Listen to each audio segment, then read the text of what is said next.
everyone, and welcome to another episode of STEM in Seconds. Today we're going to talk about surds. So first off, how do you get a surd? If we take a number like 4 and square root it, we get 2, because 4 is a square number which is achieved by 2 times 2. But what happens if we take the number 2 and square root that?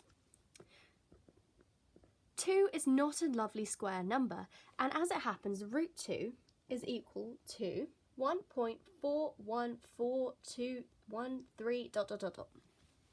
This is an irrational number, which means as a decimal it continues exponentially. Surds are used mainly in maths so that we can write answers to complex calculations in an exact form rather than approximating this decimal, which is approximately 1.414. When you have a surd, there are 2 main rules involved in manipulating these surds, one for multiplication and one for division.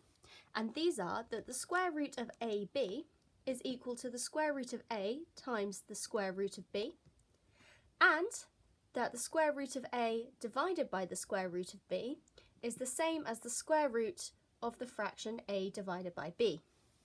Now these are 2 very important rules that we will be using throughout this video, so make sure you write them down or remember them. I'm going to give you a couple of examples to see how these rules are used. So the first surd we're going to look at is the square root of 12. Now we know that 12 is equal to 3 times 4, which means that root 12 is equal to root 3 multiplied by root 4. As we saw up here, root 4 is equal to 2, which means that root 12 is equal to root 3 times 2. Because we're working in algebra here, we remove this minus and we write this as 2 lots of root 3. The next one we're going to look at is root of 20 divided by 2. Now 20 is 4 times 5. So we can rewrite this as root 4 times root 5 divided by 2. As we saw before, root 4 is the same as 2, so we can get 2 root 5 over 2. As you can see, there's a common factor of 2 on the top and the bottom, which can be cancelled out, leaving us with just root 5. When a surd appears in an expression, you can treat it the same as you would with any other algebraic term. So the expression I'm going to look at first is 2 minus root 3 times 5 plus root 3. For those of you who have seen my earlier video, I'm going to use the FOIL method to expand this bracket. So F, O, I and L. My first 2 terms are 2 times 5, which gets me 10. My outside 2 terms are 2 times root 3, which we've seen is written as 2 root 3. My inside terms are minus root 3 times 5, which gets me minus 5 root 3.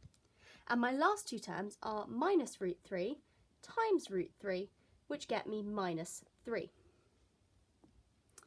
As usual, last step in this method is to combine these 4, which gets me 7 minus 3 root 3.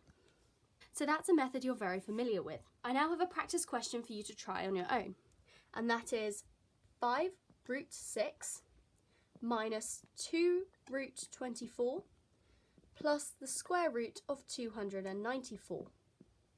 Now I'll give you a quick hint for this, which is to convert all of them into a form x root 6. Pause the video here and have a go yourself. I hope you guys have all got an answer. The correct answer to this question is 8 root 6 when combined together. That's all for this video. Thanks for watching and don't forget to subscribe.